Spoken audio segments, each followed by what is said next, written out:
when I finished the novel, I started to cry because it was such a pressure to write this entire story and about the poor Janina trying to escape. It was very intense for me. I didn't know how to write it, how to find the language to tell the very difficult issue of killing animals. Did the book create any kind of debate on hunting in Poland? Yeah, I had the problems. I had the troubles after Really? this book in Poland.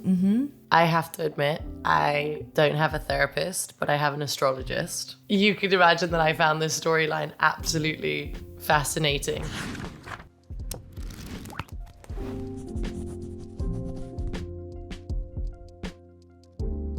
Hi, Dua. I'm so happy to speak to you. I am such a fan of your book. A friend of mine, Joel, he actually works for your UK publisher, Fitzcarraldo, and he gave me like a stack of books to read. And when I saw your title, I was so intrigued. It was like the first one I picked up, and I was like, okay, drive your plow over the bones of the dead. What could this be about, you know? It was such a problem with this title because publisher told me on the beginning that it is impossible to sell such a book.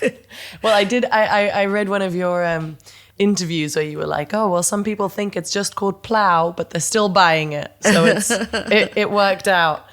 And I was completely enthralled in the book until the very last page. Now it's become part of my recommendations, obviously. First in my inner circle during the summer, and now that I get to share it with everyone on Service95. But I loved Janina. I loved her anarchic spirit, and I just thought she had such uncompromising ideas of what's right and what's wrong.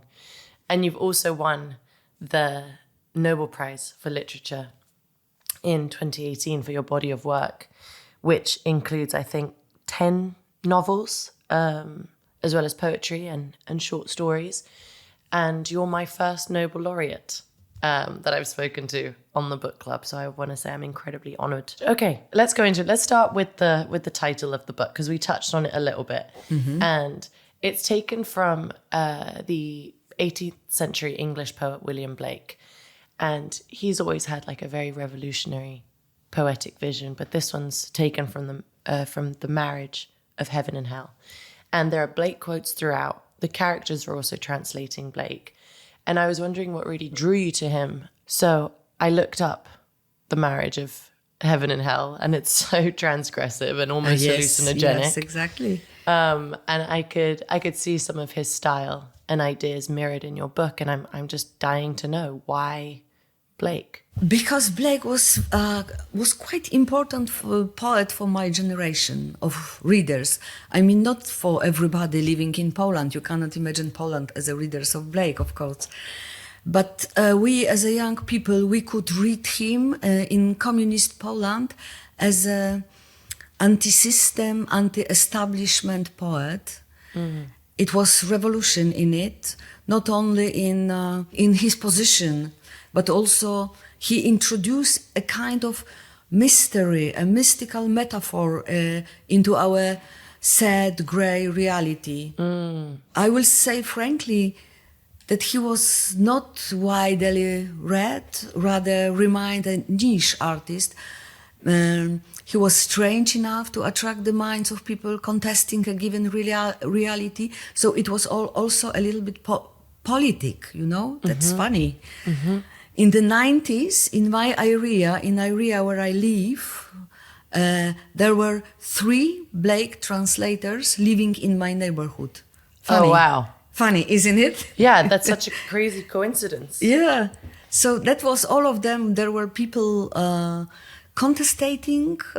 They were people like a hippie a little bit. So then that was my first meeting with Blake, and I was also I was just seeing into his work, and I like it very much. Still, I like. Yeah, that's so interesting. I love the idea, you know, that he brings mysticism to somewhat very dull days or something. The first time I got acquainted with William Blake was in my favorite park in London, in Primrose Hill, which I used to go to all the time when I was a kid, and I still go now. But when you get to the top of the hill, there's almost like it's not almost, it's like his words are engraved on a stone at the very top of the hill, and it says, "I've conversed with the spiritual sun, and I saw him on Primrose Hill." Ah, wow. And I think that's so beautiful. But that was the first time that I'd heard about William Blake when I was very young. When I've tried to describe this book to friends, like I found it really hard to categorize it. Yes. You know, if you want to read it simply as a crime novel, I think that would be completely satisfying. But there's so much more to it than that. You know, there's so many more layers. There's philosophy and there's science and there's history and geography, and as well as a kind of whodunit. You know, it's all there. But I'm wondering, how would you describe it? So I can say that I have been looking for the form for this novel for a really long time.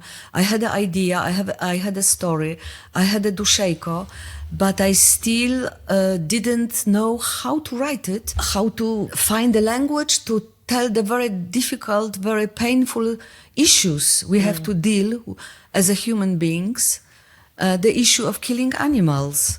And you can imagine that I could write a, very dark novel full of very strong, dark situation, and it would be a little bit blackmailing, which I don't like in literature. Or I didn't want to make a didactic novel.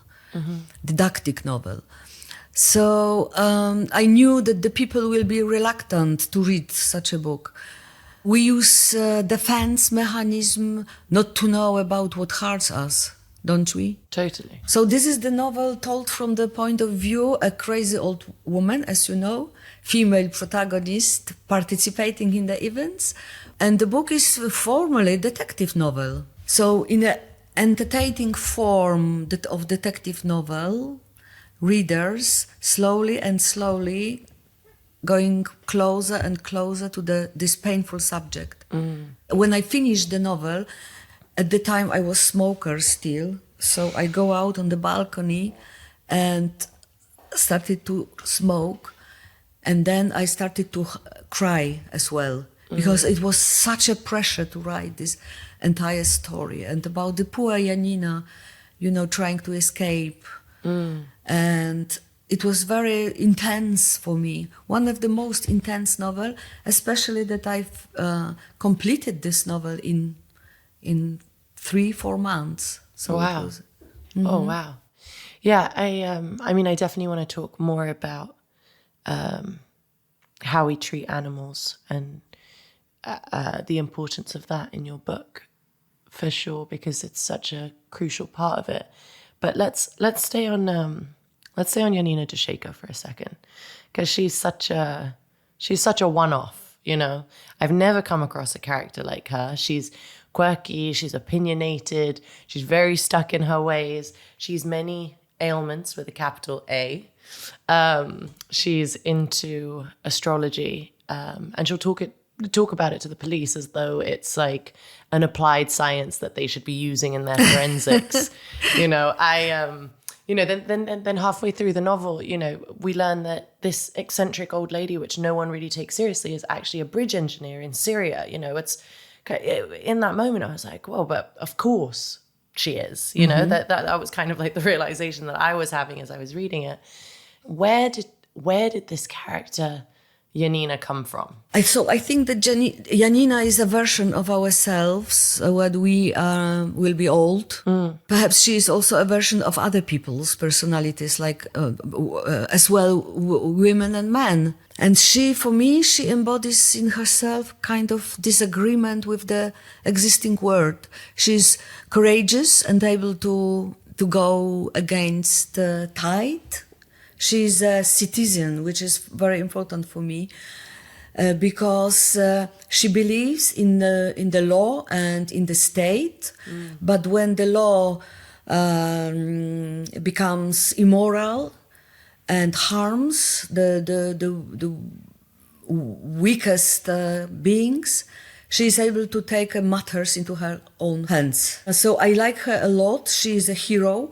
And writing this book, I always thought that there is a a big lack of this kind of heroes in literature in general, because we have, men, strong or young, Lara Croft like. Absolutely. Yeah, but it looks like the old people don't have voice and they are just disappearing something, especially women. So this is also important that she is perceived as a mad woman a little bit, as a nut. And it gives her, she's eccentric, but also it gives her a kind of shelter, because people don't treat her seriously. Yeah. This is also can be a power. Yeah, it's almost like her secret strength. Yeah, because, so many people underestimate Janina throughout the book, and it comes to bite them back. I think that kind of like payoff at the end is incredibly powerful, because they dismiss her as this old woman who shuffles about with plastic bags and always complains, and at best is irrelevant and at worst is completely irritating, but either way harmless to them. And I think exactly like what you said, it's like such a typical way of how maybe in our society we view older people. So it's important to have characters like that, to not underestimate them and see them as strong and powerful, because they are all of us at some point later in our life. And for instance, when some years ago there was a huge protest in Poland in defense of Białowieża forest, which is the oldest, the most primeval forest in Europe. And I saw the transparent addressed to those who wanted to cut down this forest. And it was written, on the transparent, Duszejko will not forgive you. So she plays political role. Yeah. That's amazing. That's amazing for, her character to live on in a way that, represents a mass group of people. I think that's amazing. So sometimes I think also that Duszejko is, as a personality, is stronger than me as an author of her. So she, in a way, autonomized herself from the book. And then when I visited one of the Arabic country recently, there was a queue for signature, and there were covered women staying in this line, and then what they had in their hands, drive your plow over the bone of the dead. Amazing. It must be such an amazing feeling to have your work exceed, in a way that maybe you didn't expect it, people to really find a deep connection with Janina and with the character and with the story that you've created. It's really amazing. I feel like we can't go any further without talking about the murders that are at the center of the plot. The book opens with the death of Bigfoot, who's a neighbor of Janina's, who apparently choked on a deer bone. And then more deaths follow, including the police commandant, the owner of a fox farm, and the president of the local mushroom society. And then there are two things that they all have in common. They're all hunters. And they meet this very gruesome and somehow very fitting end. And Janina tries her best to convince the police and anyone who'll listen that the animals are just trying to take their bloody revenge against humans. And that's all happening because Mars is crossing Pluto's influence. Yes. And it's entertaining and funny, but the underlying theme is, like you said, is how badly humans treat animals. And that's just in itself, a deadly serious thing, isn't it? And you're very passionate about that. Have you always been? Yes, I always been. I think that as far as I remember, one of my first written text, literary text, was about the dogs uprising when I was 12 years old or something like this. So wow. I was always involved into this issue. And it's so hard to write about it because, as I said before, so painful issue to deal with. And, looking for a book to read, people would rather choose that something which is funny, make them feel them better, and so on. But we have to talk about it. So I don't know how it works really, but we we like to live with animals around us, but the question is why only dogs and cats? Why not pigs? What is the difference between dogs and pigs? I think the way that you do it in the book is quite radical in itself. You know, you kind of do it with an underlying thing of how the animals might retaliate to what's happening to them in, you know, story form, which I think is incredibly powerful. You know, I mean, you said it yourself at the beginning of our conversation. It's like, how do you write about a topic that is so important to you in a way that's digestible for other people to also understand it, maybe? Because I have a problem with talking about this, because I know how entire argumentation is weak, you know. We have to repeat it that the animal are suffering, and it doesn't change anything. At the moment we are talking right now with you, there is millions of animals are being slaughtered, you know. All around the big cities there are slaughterhouses. So it's amazing for me how we use this psychological defense mechanism, the denial rationalization, to put up with it. So we have to find a form to talk about it and finally to change it. But I'm not sure if it is just manifest, because we are doing manifest for many years and doesn't change anything. And contrary, as far as I know, statistics showed us that the increasing of eating meat in China right now, in India, which makes the world even worse than it was before. So I don't know what to do. Sometimes I feel very pessimistic, and I believe that only right way to talk about it is just to change our thinking about the entire problem. Not saying don't eat meat. Let's just do less of it, or maybe in moderation, or change your perspective, you know? If you have to eat meat, you can eat meat from the bio farmers. Yeah, when those animals have good conditions and so on, but not meat industry. Yeah.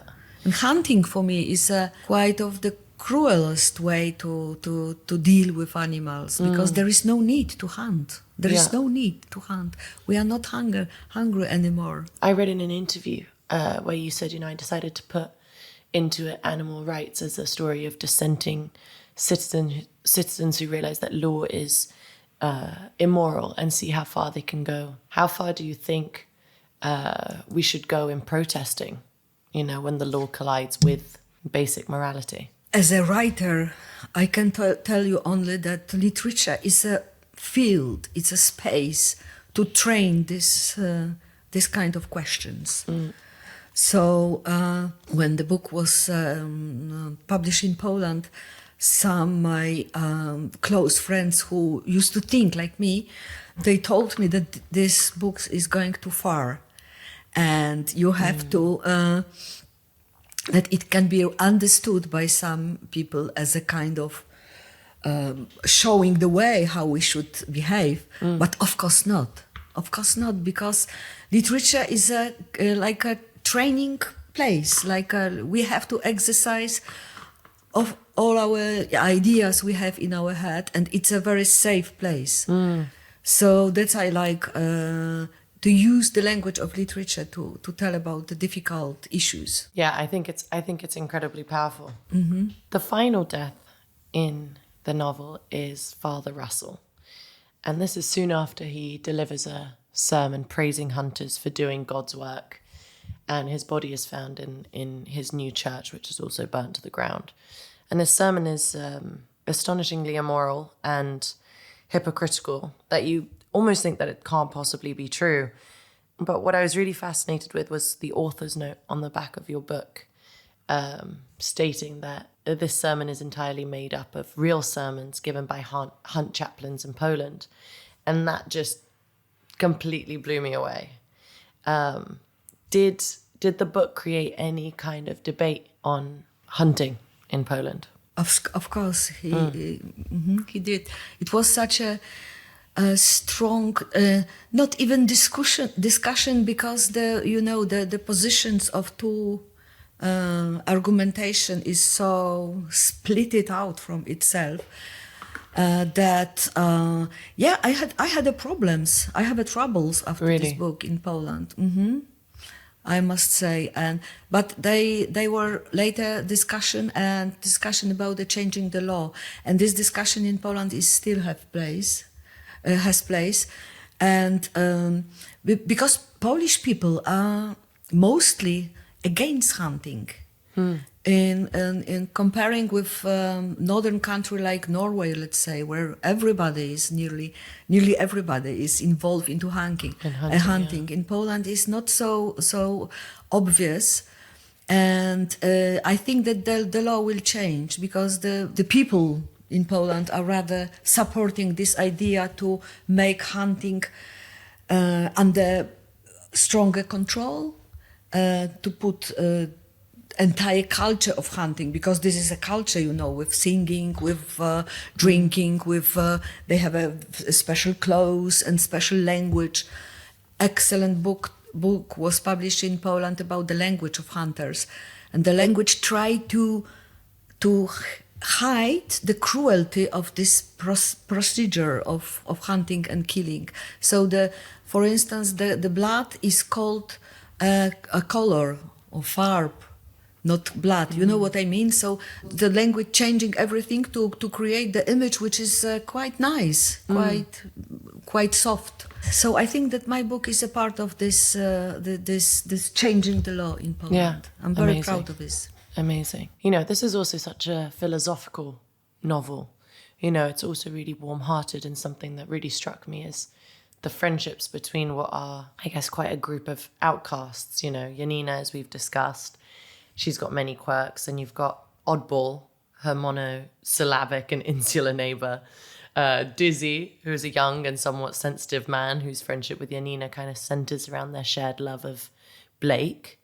And then Good News, who runs the secondhand shop and becomes Dizzy's girlfriend. And then, of course, the insect scientist Burrows, who's just obsessed with this one particular type of beetle. Tell me about this strange and wonderful confederacy of misfits. I live in a quite similar place, like the plateau of Janina Duszejko. I live in Sudeten country, in a small village, and if I would like to look around, there are those kinds of people living there. They are not involved in a career, I would say, in the rat race.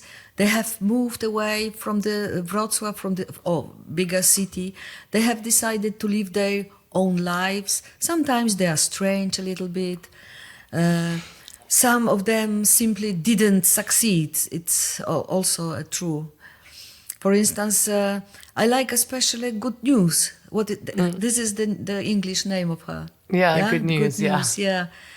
So I knew such a person living not far from me, and I like her very much. And quite often I met her in a second-hand shop when she was selling things. So that was the idea of the scene, And now she is quite good, and everything is fine with her.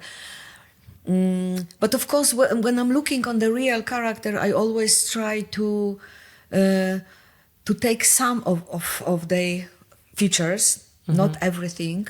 Oh my God, not everything.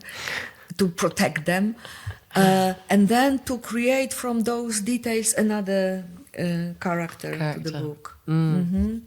I loved it. So if you would like to visit me anytime, you will see all those people, not perhaps looking like Good News, but perhaps even more interesting. Amazing. Can we please talk about the astrology? I've been dying to ask you about this. Like, I know there's some people that think it's crazy and it's just made up for horoscopes, but I have to admit, I don't have a therapist, but I have an astrologist. And you could imagine that I found this storyline absolutely fascinating. I read an interview where you said I put astrology into the book a bit out of spite and with full consideration. Tell me more about this. Because astrology is, I look to put into the book as much as possible all those issues which are a little bit, withdrawn or push out from our, let's say, normal area when we communicate. So astrology is for sure definite this kind of knowledge. I also like astrology. For me, astrology is a wonderful ancient art that triggers the intuition to understand the complexity of the world. Absolutely. It was invented, thousands years ago. Yeah. And every single generation put something new, put another things observed all over the world, and associations and coincidence. Yeah. And then we have one of the biggest body of knowledge. This knowledge is not scientific, of course. Astrology is not a science for me. It's an art. This art is beautiful because it's based on intuition. And it's just symbolic. You can just...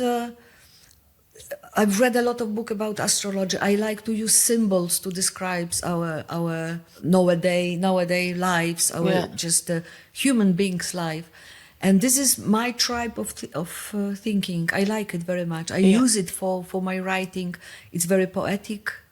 It's also very complicated. And also thinking about astrology, I have a feeling that this is the oldest knowledge, and in a way we can communicate with the old people living many years ago at the same language, in the language of astrology.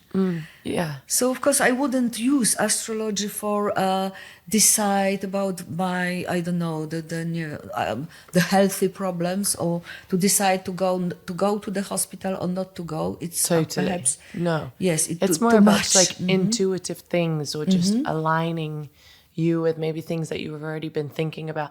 I think I really enjoy it, as a form of entertainment, but also as being able to like see the signs and being like, okay, maybe like there's something good that's coming. It keeps like an optimism, in the forefront. And I don't know, I really enjoy it. And I believe you're an Aquarius. Yes, I am. And you? I'm a Leo.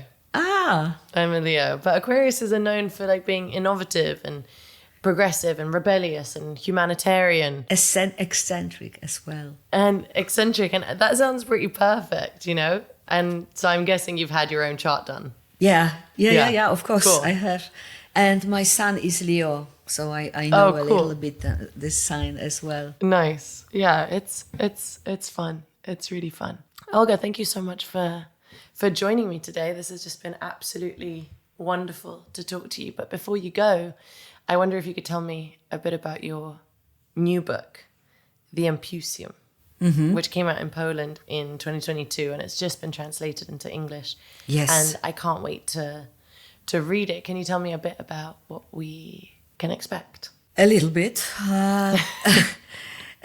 Perhaps I should first explain the title, which is a little bit strange. And this is a combination of the words symposium, which is the Greek name for the men's feast in ancient Greece, which were attended by philosophers, and they discussed the world and they created philosophy and so on and so on. And then combined with the word of empusa. Empusa is also a Greek word, and it's mythological forest monster.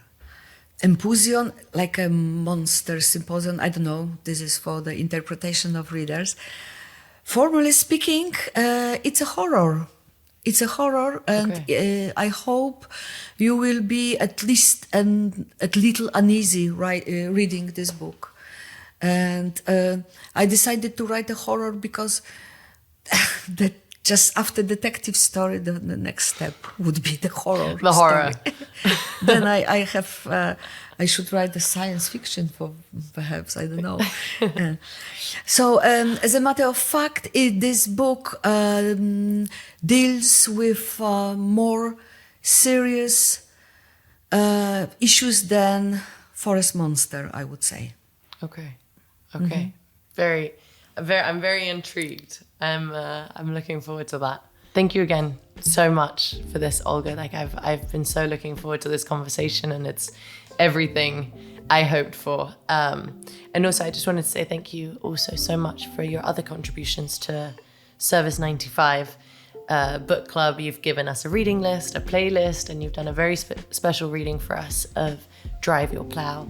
And anyone watching this can get all of this content on our website, service95.com, and in our monthly roundup of this exclusive content by signing up to our book club newsletter. Olga, thank you so much. Dua, it's a really pleasure and honor to talk with you. Thank you for the invitation. Thank you so much.